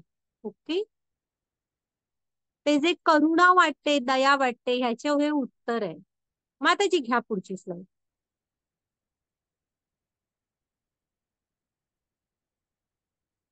ही ना चित्रकेतू महाराजांची गोष्ट आहे. म्हणजे काय असतं माहित आहे, हे राजे असे पृथ्वीचे राजे खूप मोठे होते, पण त्यांना दुःख होतं की त्यांना मूलच होत नव्हतं. मग आहे ना, त्यांच्या 10 राण्या असतात. त्यातलं मग ते एक यज्ञ करतात आणि तेव्हा ना त्याची यज्ञातनं ना एक म्हणजे त्यांची जी सगळ्यात म्हणजे पहिली पत्नी असते, तिला त्या यज्ञातनं एक मुलगा होतो, बाळ होतं, व्यवस्थित होतं. पण होतं काय, ह्या बाकीच्या 9 राण्या हे करायला लागतात, तिचा मत्सर करायला लागतात. त्यामुळे ना त्या एक दिवस ना 9 जणी मिळून त्या मुलाला काहीतरी विष घालतात आणि ते बाळ मरतं. आणि त्या बिचाऱ्या राजाला एवढा वाईट वाटतं, म्हणजे राजाला वाटतं की ते मूल म्हणजे नव्हतं तेव्हा बरं होतं. म्हणजे ते ज्या गुरुनी यज्ञ केलेला असतो त्यांनी सांगितलेलं असतं की हे मुलाचा आनंद मिळणार, पण त्याच्यापेक्षा मोठं दुःख पण होणार. तरी पण राजा म्हणतो की मला ते मूल पाहिजेच, हवं मला, म्हणजे मूल हवंय. मग ते तसं होतं, राजा इतका दुःखात बुडतो, इतका दुःखात बुडतो. मग आहे ना देवर्षी नारद आपल्या इकडे म्हणजे पृथ्वीवर आलेले असतात आणि ते बघतात राजा चित्रकेशू केतू खूप म्हणजे खूप दुःखात बुडालेला आहे. मग ते येतात आणि राजाला थोडं सांगतात आत्म्याविषयीचं ज्ञान. पण राजा इतका दुःखात असतो, त्याला हे काय समजून घेत, मग ते शेवटी ती फेज असते ना. मग नारद म्हणतात की थांब, मी त्या बाळाच्या आत्म्याला परत बोलावतो. मग आहे ना तो आत्मा, त्याची जरा पुढची स्लाइड घ्या, बघू आहे काय बघूया. तो आत्मा शेवटी देवर्षी हे नारद म्हणजे नारद हे भक्त, मोठे हे आहेत ना भक्त, ते त्या आत्म्याला सांगतात की तू परत ये आणि बोल. मग तो आत्मा असा नमस्कार करून सगळ्यांसमोर उभा राहतो आणि तो म्हणतो तुम्ही मला का बोलवलं, हा माझा शेवटचा हे होता जन्म आणि माझी मुक्ती होती आणि ह्या जन्मात मी मुक्त होऊन गोलोक धामामध्ये निघालेलो आणि मधीच तुम्ही मला का बरं मागे बोलावलं. तर मग राजाला आश्चर्य वाटतं की तो राजा दुःखात पूर्ण बुडालेला असतो ना, मग तो आत्मा जो असतो त्या मुलाचा, म्हणजे ते तो सांगतो की काय माहिती की आता ह्या जन्मात तुम्ही माझे वडील आहात, ह्याच्या आधीच्या जन्मात कदाचित मी तुमचा वडील असेल किंवा भाऊ मित्र असा कोणतरी असेल आणि मी गेले कित्येक जन्म प्रवासातच आहे आणि आता हा माझा शेवटचा होता आणि आता मला इकडे यायचं नाही, मला भगवंतांकडे जायचंय, म्हणून तो जातो निघून. हा, तर तुम्ही त्यामुळे ह्या गोष्टीतनं पण आपण शिकायचंय बघा की आत्म्याला नेहमी भगवंतांची ओढ असते आणि जन्म मृत्यूच्या फेऱ्यात तो कायमचा अडकलेला असतो आणि कधीतरी बघत असतो वाट की आपण भगवंतांकडे जाऊ, जिकडनं तो ओरिजिनली आलेला आहे. हा, त्यामुळे इथं आपल्याला प्रत्येकाला प्रत्येकाची लढाई लढावी लागते. दुःख आली तर सहन करावी, मार्ग काढावा त्यातनं. आनंद असला तरी पण स्थिर राहावं, त्या आनंदामध्ये दुसऱ्याला तुच्छ लेखणं, त्यांची मनं दुखावणं असलं काही करू नये. हा, घ्या माताजी पुढची स्लाइड. आता आहे ना हे कृष्ण काय सांगतायत अर्जुनाला, आनंद नाही म्हणतोस, आनंद नाही, तर ते त्याला सांगतायत की कर्माविषयीचं, म्हणजे थोडस की हे बघ तू हे युद्ध केलं. माताजी वाचा आधी हे खालचं ट्रान्सलेशन. हरे कृष्णा. तुझे शत्रू तुला निंदनीय शब्द बोलतील व तुझ्या क्षमतेचा तिरस्कार करतील. तुझ्यासाठी त्यापेक्षा वेदनादायक आणखी काय असू शकते. हरे कृष्णा. म्हणजे येस, आता इथे बघा कृष्ण काय सांगतायत, अरे अर्जुना, तू युद्ध केलंस तर दोन गोष्टी होतील. एक तर तू युद्धात मृत्यू पावशील, जर का मृत्यू पावलास तर कर्तव्य करताना मृत्यू पावल्यामुळे स्वर्गात जाशील, स्वर्गीय सुखांचा आनंद घेशील. हा, आणि म्हणजे ते पुढे सांगितलंय, पण जरा थांबा मी त्या आधी सांगते. आणि जर का तू जिंकलास तर पृथ्वीच्या साम्राज्याचा आनंद घेशील. हा, पण हे न करता, हा विचार न करता तू काय म्हणतोयस मी युद्ध नाही करणार, हे न करता तू जर का युद्ध सोडून, रणांगण सोडून गेलास तर दुर्योधन कौरव असं म्हणणार आहेत का अर्जुनाने केवढी मोठी दया केली आमच्यावर बाबा आणि आम्हाला सोडून दिलं, नाही तर मेलोच असतो आम्ही, असं बिलकुल म्हणणार नाही. ते काय म्हणणार, निंदनीय शब्दात की अरे हा अर्जुनला, तो काय नव्हताच, त्याच्यात काय गट्सच नव्हते, तो तर घाबरला, पळून गेला असं. आणि ते म्हणतात की तू तर क्षत्रिय आहेस, तुला ते निंदनीय शब्द सहन होतील का, असे शब्द ऐकणं म्हणजे मृत्यूपेक्षा वाईट वाटणार तुला.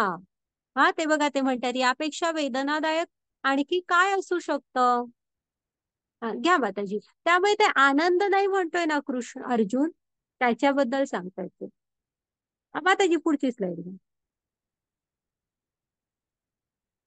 हा, आता हर- हे कृष्ण. वाचा माताजी, हे ते सांगितलं जाईल. हे कुंतीच्या मुला, एकतर तू रणांगणावर ठार होशील आणि स्वर्गीय ग्रहावर जाशील, किंवा जिंकशील आणि ऐहिक साम्राज्याचा आनंद घेशील. म्हणून उठून दृढ निश्चयाने लढ. हरे कृष्ण. हरे कृष्ण.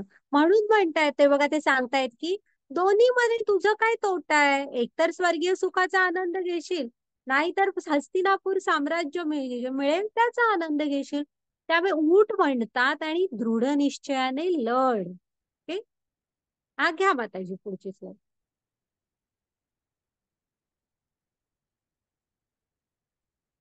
हा, हे तेच सांगितलेलं आहे की मृत्यू पावला तर कर्तव्य करताना मृत्यू पावल्यामुळे जिंकणं किंवा हरणं महत्वाचं नाहीये.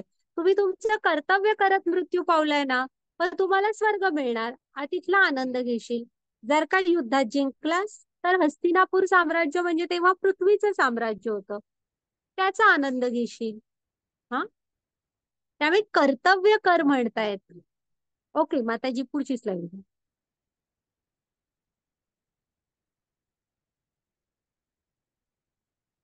हरे कृष्ण. या प्रयत्नात कोणतेही नुकसान होणार नाही आणि या मार्गावरील थोडी प्रगती एखाद्याला सर्वात धोकादायक प्रकारच्या भीतीपासून वाचवू शकते. हरे कृष्ण. ओके, हरे कृष्ण. हे बघा, ह्याच्यात काय सांगितलंय की ते काय म्हणतायत, ह्या प्रयत्नात आहे ना आपली थोडीशी, म्हणजे तुम्ही जेव्हा कर्तव्याच्या मार्गावर तुमच्या चालत असता तेव्हा असं नाहीये की अ, इथं बघितलं जातं पृथ्वीवर की तुम्ही ही म्हणजे किती काय काय कमावलं वगैरे, हे आपण बघतो. कर्तव्याच्या मार्गावर चालणं महत्वाचं असतं. हा, त्याच्यावर चालायचा तुम्ही प्रयत्न केलात ना की तुम्हाला ते सर्वात धोकादायक प्रकारच्या भीती वाचवू शकतं. मग कुठला बरं कृष्ण धोका म्हणतायत, तर तो अधःपतनाचा असतो. हा, म्हणजे मनुष्य जन्म हा जो मिळालाय त्याच्या ऐवजी पुढचा जन्म मग परत प्राण्यांचा मिळणं, मग प्राण्यांचा मिळाला तर मनुष्य शरीर मिळायची वाट बघावी लागते.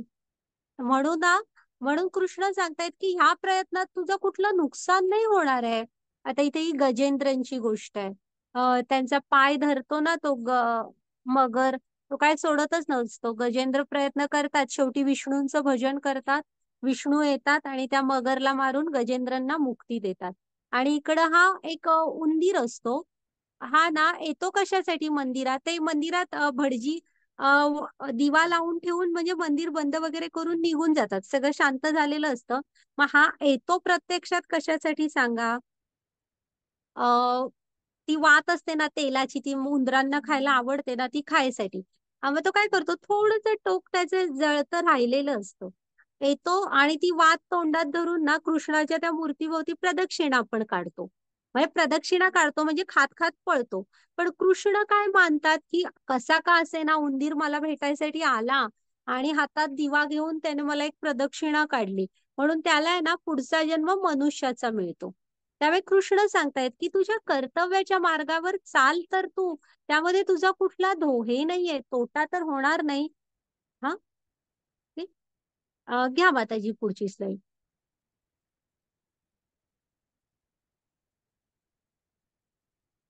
आता इथे बघा, ती छोटी खारुताई होती.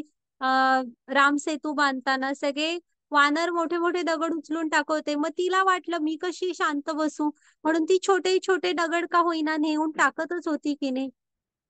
तर ती पण तिच्या कर्तव्याच्या, मग बघा ते कोणी दखल घेतली नाही, पण रामानी स्वतः घेतलीच ना. रामानी उचलून हातात घेतलं, पाठीवरनं बोटं फिरवली.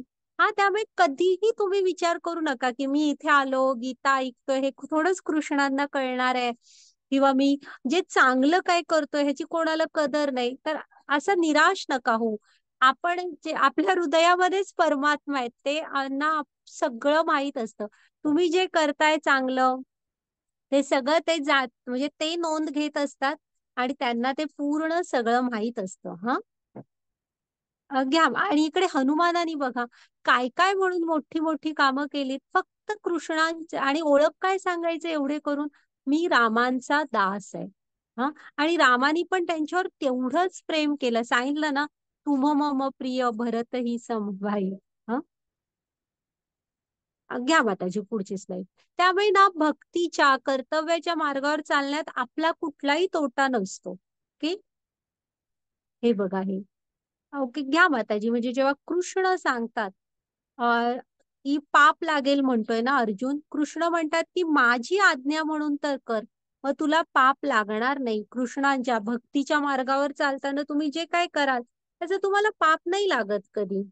तो तर कर्तव्याचा मार्ग आहे. हा, घ्या माताजी पुढची स्लाईड.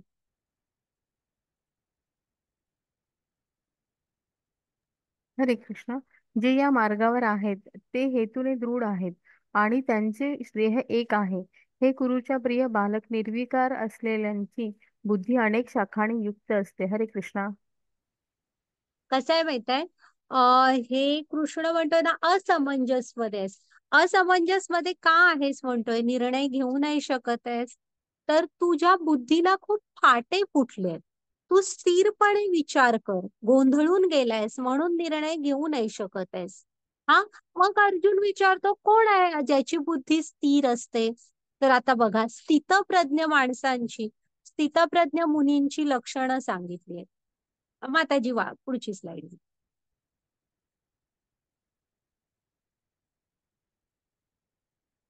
हरे कृष्णा.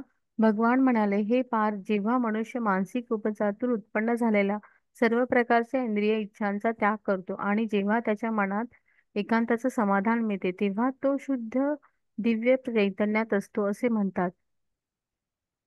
जो विविध दुःखाती मन विचलित होत नाही किंवा आनंद असताना आनंदी होत नाही, जो आसक्ती, भय आणि क्रोधापासून मुक्त असतो त्याला स्थिर चित्ताचा ऋषी म्हणतात. हरे कृष्णा. हे बघा, हे स्थितप्रज्ञ मुनींची लक्षण आहेत की जे ना, आता बघितलं तसं सुख असू दे दुःख असू दे त्यामध्ये ते स्थिर असतात. हा, पुन्हा त्यांचं म्हणजे मन विचलित होत नाही त्रिविध दुःखांमध्ये. हा, आसक्ती, वित, राग, भय, क्रोध, हा कृष्णांकडे जायचा मार्ग आहे. हा, तुम्हाला जर का कृष्णांकडे जायचंय तर तुम्ही भय, राग आणि क्रोध, राग म्हणजे काय, आसक्ती, तर राग, आसक्ती, भय आणि राग ह्या तिन्ही, सॉरी, आसक्ती, भय आणि क्रोध ह्या तिन्हींपासून मुक्त असाल तर तुम्ही कृष्णांकडे आरामात जाऊ शकता. हा, तर ह्या सगळ्याचं उदाहरण इथे कोण सांगितलंय, प्रल्हाद महाराज सांगितलेत. बघा, आपण खूप तक्रार करत असतो, आमचं असं आहे, आमच्या घरात तसं आहे, किंवा ऑफिसमध्ये असं आहे, जॉब तसा आहे, हेक्टिक आहे वगैरे. तिथे बघा, त्यांचे वडीलच, आणि वडील कोण होते, हे 5 वर्षाचं मूल होतं, आणि वडील कोण होते की त्यांच्या भीतीने देवी देवतांनी सुद्धा विष्णूंचं नाव घ्यायचं बंद केलेलं. एवढं भयंकर स्वभावाचे वडील आणि केवढे ताकदवान, तरी सुद्धा वडिलांनी जो जो काय त्रास दिला शांतपणे सहन करायचे आणि परत पण यायचे. असं नव्हतं की वनात निघून गेलो परत यायचे वडील, आणि ते वडील म्हणत पण होते, अरे हा तू मरत का नाहीयेस म्हणून. मग किती सहनशक्ती आणि किती स्थिर असतील बघा प्रल्हाद महाराज. हा, स्थितप्रज्ञ मुनींचे उदाहरण आहेत प्रल्हाद महाराज म्हणजे.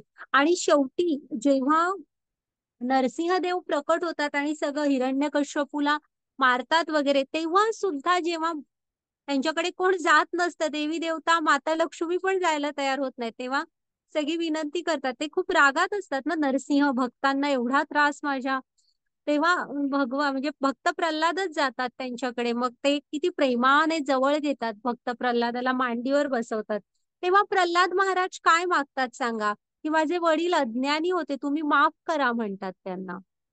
हा, म्हणजे तेव्हाही किती स्थिर.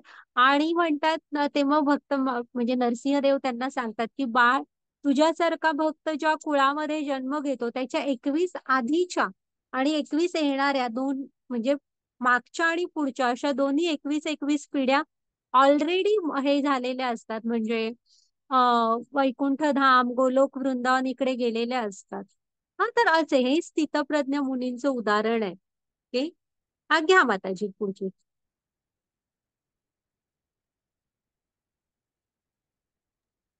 हरे आता कृष्णा. ह्याच्या विरुद्ध आपण असतो, आपण काय करतो, वाचा माताजी, हे आपण असं असतो जरा असं.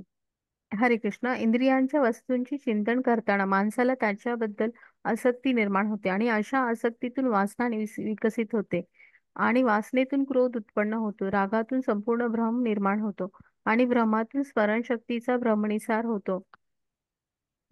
स्मृती विचलित झाली की बुद्धी नष्ट होते आणि बुद्धी नष्ट झाली की पुन्हा भौतिक तलावात पडते. हरे कृष्णा. हरे कृष्णा. तर हे बघा हा, हा ना टप्पा सांगितलेला आहे कृष्णाने, की आपण याच्या म्हणजे स्थितप्रज्ञ मुनी न बनता उलट इंद्रिय विषयांचं सतत चिंतन तुम्ही करत राहिलात. हा, तर पहिल्यांदा सतत तुम्ही त्याचाच विचार करणार. विचाराचा पुढचा टप्पा असतो तुम्हाला आसक्ती निर्माण होते. आसक्तीमधून काय, वासना म्हणजे इच्छा. इच्छा निर्माण होते. त्या इच्छा पूर्ण नाही झाल्या की राग येतो. राग आला की माणसाचा ना क्रोध आला की माणसाचा भ्रम होतो. म्हणजे भ्रम म्हणजे काय, विचारशक्ती कमी येते, काय बरोबर काय चूक, आणि तुम्ही भ्रमामध्ये जाता. हा, मग स्मरण शक्तीचा नाश, म्हणजे मी काय आहे, माझं कर्तव्य काय आहे, ह्या कशाचाही काडी मात्र विचार न करता फक्त ती गोष्ट हवी म्हणून आपण काही, म्हणजे त्याच्या पुढचा टप्पा असतो बुद्धिनाश होतो. म्हणजे काहीही करायला आपण तयार होतो. आणि मग काय, जे कराल त्याचे मग परिणाम तर भोगायला हवे. मग परत त्याच जन्म मृत्यूच्या चक्रात म्हणा किंवा इथल्या कर्मांच्या फळांच्या चक्रात अडकून पडता. हम्म. घ्या माताची पुढची स्लाइड. हा, हे बघा, हे त्यांनी ते टप्पे दिलेले आहेत, की तुम्ही एखाद्या सतत ह्याच गोष्टींच्या इथं ना तुम्ही थोडं म्हणजे बुद्धीचा वापर करून चिंतन, म्हणजे सुरुवातीला जेव्हा आसक्ती इच्छा झाली आहे तेव्हा आसक्ती बनायला नाही द्यायचं. नाही रे बाबा, ही ती वेळ नव्हे, मला बाकीची पण कर्तव्य आहेत वगैरे, असं आपण स्वतःला सांभाळून घ्यायला हवं. नाहीतर हे अधपतनाचे टप्पे दिलेले आहेत बघा तुम्हाला. ओके, घ्या माताजी पुढची स्लाइड. आणि ह्या कशा असतात बघा, हरे नदीसारख्या. वाचा माताजी. हरे कृष्ण. जी व्यक्ती इच्छांच्या अखंड प्रवाहामुळे विचलित होत नाही, जी नद्यांप्रमाणे समुद्रात प्रवेश करते, जी सतत भरलेली असते परंतु नेहमी स्थिर असते, एकटा शांतता प्राप्त करू शकते आणि अशा इच्छा पूर्ण करण्यासाठी प्रयत्न करणारा माणूस नाही. हरे कृष्ण. ऍक्च्युली इथे जरासं ट्रान्सलेशन बरोबर नाही, पण आहे ना, हा समुद्र बघा कसा असतो, शांत असतो बघा. म्हणजे शांत, लाटा येणं हे त्याचं हे आहे. पण एवढ्या नद्या त्याच्यामध्ये सामावतात म्हणून अचानक पाणी वाढलं, अचानक कमी झाला, आटला समुद्र, असा नाही. तो तसा समुद्र हा समुद्रासारखा असतो. तसेच स्थितप्रज्ञ मुनी असतात, की इच्छा येत असतात, जात असतात, सुख दुःख बाह्य परिस्थिती बदलत असते, ते स्थिर असतात नेहमी. हा, त्यातनं काहीतरी मार्ग काढणे, योग्य मार्गदर्शन घेणे, असं करून. ओके, आपण पण आपला जीवन हे स्थितप्रज्ञ बनण्याकडे न्यायचंय. घ्या माताजी पुढची स्लाइड. मग आपला हा आजचा अध्याय झालाय, काय आपण शिकलो बघा. आपण शरीर नाही, आपण आत्मा आहे. आत्मा काय करत असतो, त्याला मृत्यू आणि जन्म नसतो. तो एका शरीरातून दुसऱ्या शरीरात जात असतो. कृष्णाने केलेली कोणतीही छोटी सेवा कधीही गमावत नाही. आत्म्याच्या आकार केवढा दिलाय, कृष्णासाठी केलेली कोणतीही सेवा आपण कधी गमावत नाही. आणि आत्म्याचा आकार केवढा आहे, केसाच्या टोकाच्या 10,000वा भाग एवढा आत्म्याचा आकार असतो. ओके, घ्या माताजी पुढची स्लाइड. ओके, झाला. हरे कृष्ण कृष्ण कृष्ण हरे हरे, हरे राम राम राम हरे हरे. मग इथे ना अर्जुन काय म्हणाला, मला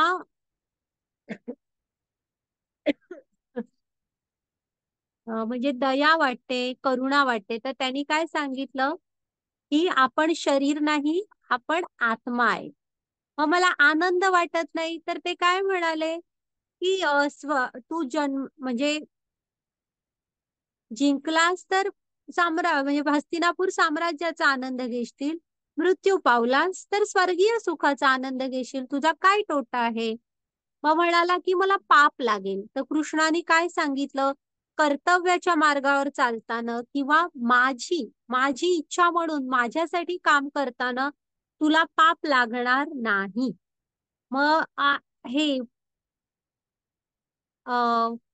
काय बरं, ह्या कौटुंबिक परंपरांविषयी ते आपण उद्या बघूया. हा, आणि असमंजस म्हणजे मला डिसिजन घेता येत नाही, तर ते काय सांगतात, तू स्थिर बुद्धीने, म्हणजे तुझ्या बुद्धीला आता फाटे फुटलेत, स्थितप्रज्ञ हो आणि हे घे, बघ मग तू निर्णय योग्य घेऊ शकशील.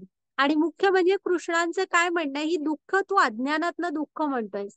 खरी दुःख जन्म मृत्यू जरा व्याधी, ही 4 दुःख मनुष्य जन्माची खरी दुःख आहे. ओके, बराच मोठा अध्याय आहे तो. घ्या माताजी, तू बघा झालं का.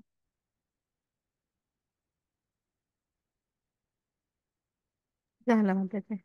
ओके, झालंय आपला आजचा अध्याय. रेकॉर्डिंग स्टॉप करा माताजी.